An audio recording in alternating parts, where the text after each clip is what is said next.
रोहन अपने ही high school की दीवारों में एक साये की तरह था। 16 साल का होने पर भी वह न तो लोकप्रिय था और न ही बाहरी, वह बस मौजूद था। उसकी जिंदगी फीके रंगों की एक सीरीज थी। होमवर्क, अपने पिता की छोटी सी साइकिल मरम्मत की दुकान पर मदद करना और शांत शामें। पर उसका फोन रंगों से भरी एक दुनिया की खिड़की थी, एक ऐसी दुनिया जहां हर कोई और अधिक रोमांचक, अधिक मान्यता वाली जिंदगी जीता प्रतीत होता था। उसका पलायन क्लिकवर्स था, एक सोशल मीडिया ऐप जहां हैसियत एकोज से मापी जाती थी। उसका अपना प्रोफाइल एक बंजर जमीन था। उसका सहपाठी विक्रम उसका बिना चुनौती वाला राजा था। विक्रम की जिंदगी पूल पार्टियों, बिल्कुल नए स्नीकर्स और ठंडे दोस्तों के गैंग के साथ सेल्फियों की एक क्यूरेटेड रील थी। हर पोस्ट पर हजारों एकोज और चापलूसी भरी टिप्पणियों की बौछार होती। रोहन स्क्रॉल करता, उसका अंगूठा ईर्ष्या और प्रशंसा के मिश्रण से दुखता था।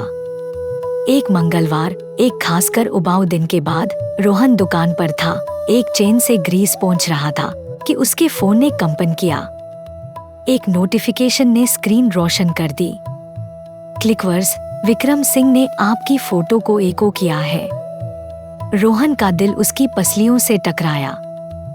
कोई गलती, उसने सोचा। उसने ऐप खोली। यह सच था। विक्रम ने न सिर्फ रोहन की उबाऊ तस्वीर को एको किया था, जिसमें उसके पिता की पुरानी जंग लगी साइकिल थी, बल्कि कमेंट भी किया था, यह कितना असली है। बहुत इज्जत। वैलिडेशन की एक झटका लहर रोहन के अंदर से गुजरी। मिनटों में उसकी नोटिफिकेशंस विस्फोटित हो गईं। विक्रम के फॉलोवर्स डिजिटल स्टारलिंग्स के झुंड की तरह उसके प्रोफाइल पर टूट पड़े। उसके फॉलोवर्स की संख्या, जो 1 साल से 47 पर अटकी हुई थी, बढ़ने लगी। 100, 250, 500। अगले दिन स्कूल में अकल्पनीय हुआ। विक्रम, राजा खुद, ने रोहन के कंधे पर हाथ रखा।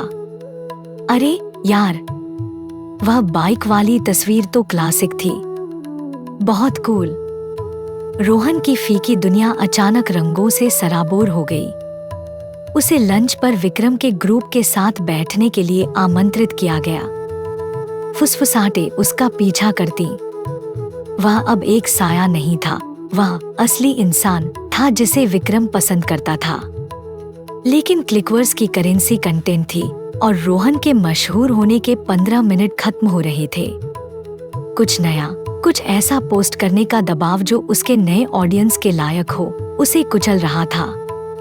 वह अपनी असली जिंदगी के बारे में पोस्ट नहीं कर सकता था, वह बहुत उबाऊ थी। उसे एक नई जिंदगी बनाने की जरूरत थी। उसने अपनी वास्तविकता को स्टेज करना शुरू कर दिया। उसने ट्रेंडी कपड़े खरीदने के लिए अपनी मामूली बचत खर्च कर दी। उन्हें लौटाने से पहले उनके टैग अभी भी लगे हुए होने पर उनके साथ पोज दिया। उसने अपने पिता की मरम्मत की दुकान की तस्वीरें ली, लेकिन सिर्फ सबसे सौंदर्यपूर्ण एंगल से, गंदगी और अव्यवस्था को सावधानी से क्रॉप आउट करते हुए। उसने मेरी दैनिक ग्राइंड और इसे रियल रखते हुए जैसे वाक्यांशों का उपयोग करना शुरू कर दिया। यह सब करते हुए खुद को एक पूर्ण धोखेबाज की तरह महसूस करता। एकोस की बौछार होती, लेकिन हर एक खोखला लगता, एक पोशाक पर लाइक, न कि उसे पहनने वाले व्यक्ति पर। मोड़ एक बरसात की दोपहर आया। रोहन का फोन, प्रसिद्धि का उसका पोर्टल, उसके हाथ से फिसलकर दुकान के कंक्रीट के फर्श पर गिर गया और चकनाचूर हो गया। स्क्रीन काली पड़ गई। उसे घबराहट ने जकड़ लिया। वह कट गया था, अलग थलग। मजबूर होकर उसे अपने पिता के पुराने लैपटॉप की याद आई। उसने उसे बूट किया। पंखा एक थकी हुई मधुमक्खी की तरह गूंज रहा था। उसे अपना पासवर्ड याद नहीं था, इसलिए उसने पासवर्ड भूल गए पर क्लिक किया। एक सुरक्षा प्रश्न पॉपअप हुआ, आपकी पसंदीदा बचपन की याद क्या है? उसने अपना जवाब टाइप किया, छत पर पिताजी के साथ पतंग उड़ाना। Password reset. वह अंदर था। लेकिन जो स्क्रीन लोड हुई वह उसका प्रोफाइल नहीं था, यह विक्रम का था। रोहन ने अविश्वास से देखा। उसने यूआरएल, लॉगिन विवरण चेक किए। वह लैपटॉप पर सेव्ड एक पुराने सेशन से विक्रम के अकाउंट में लॉग इन था।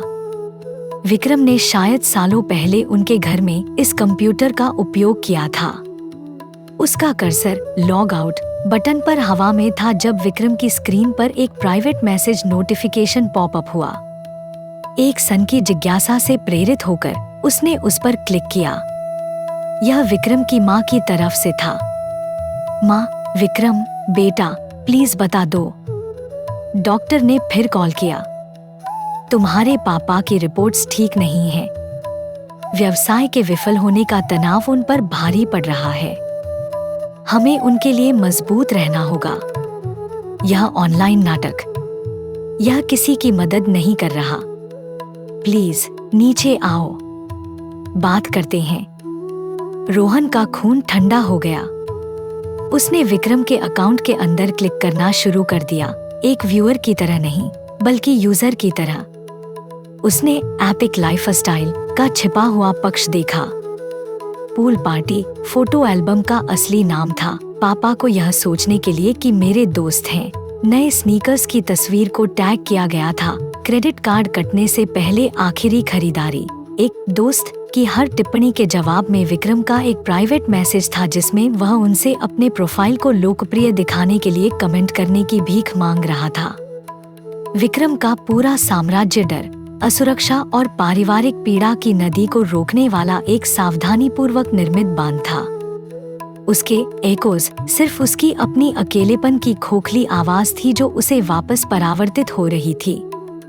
रोहन ने लॉग आउट किया। उसके हाथ कांप रहे थे। महीनों से उसके अंदर पल रही ईर्ष्या वाष्पित हो गई, जगह एक गहरी, दर्दनाक उदासी ने ले ली। उसने टूटे फोन की काली स्क्रीन में अपनी परावर्तित छवि को देखा। उसने उस लड़के को देखा जो कोई और बनने की कोशिश कर रहा था, एक और लड़के की मंजूरी का पीछा कर रहा था जो ठीक यही कर रहा था। अगले दिन स्कूल में रोहन ने विक्रम को अकेले पाया, एक दीवार के सहारे झुका हुआ, अपनी ही चमकदार प्रोफाइल को बेतुकेपन से देख रहा था। अरे, रोहन ने धीरे से कहा। विक्रम ने ऊपर देखा। उसका सामान्य मुस्कुराहट गायब था। क्या चल रहा है, असली इंसान? उसने कहा। यह टाइटल अब एक ताने की तरह लग रहा था।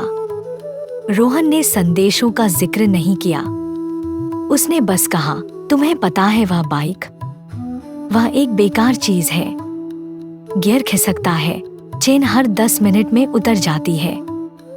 कल मुझे और मेरे पिताजी को इसे ठीक करने में 3 घंटे लगे। यह निराशाजनक था, लेकिन हमने इसे मिलकर ठीक किया। वह रुका, बिना पॉलिश वाली उबाऊ सच्चाई को हवा में लटकने दिया। यह असली था। विक्रम ने लंबे समय तक उसकी आंखों में देखा। उसके चेहरे पर बचाव धीरे धीरे टूट रहा था। उसने देखा कि रोहन उसे चुनौती नहीं दे रहा था, वह उसे बाहर निकलने का रास्ता दे रहा था। मेरे पिताजी, विक्रम ने शुरुआत की। उसकी आवाज मुश्किल से फुसफुसाहट थी। वह बीमार है और हम सब कुछ खो सकते हैं। एक बार कहे गए ये शब्द एक जादू को तोड़ते प्रतीत हुए। रोहन ने बस सिर हिलाया। मेरे पिताजी की दुकान भी ज्यादा कुछ नहीं है, लेकिन वह मुझे सिखा रहे हैं कि टूटी हुई चीजों को कैसे ठीक किया जाता है। पहली बार एक वास्तविक, थका हुआ मुस्कान विक्रम के होंठों को छू गई। यह एक उपयोगी कौशल होना चाहिए। दोनों लड़के, एक जिसके पास ऑनलाइन सब कुछ था और ऑफलाइन कुछ नहीं, और दूसरा जिसे लगता था कि उसके पास कुछ भी नहीं है, चुपचाप खड़े रहे, एक राजा और एक भूत के रूप में नहीं, बल्कि सिर्फ 2 लड़कों के रूप में। उनका साझा यथार्थ अंततः उनकी क्यूरेटेड कल्पनाओं से अधिक शक्तिशाली था। कहानी की सीख। सोशल मीडिया अक्सर हमें असुरक्षा की हाईलाइट रील बेचता है, खुशी की डॉक्यूमेंट्री नहीं। सबसे मूल्यवान कनेक्शन एकोज या लाइक्स में नहीं मापे जाते, बल्कि वे साहस में होते हैं जो आपको वास्तविक बनने की शक्ति देते हैं, और वह करुणा जो प्रोफाइल के पीछे के असली व्यक्ति को देखने में मदद करती है।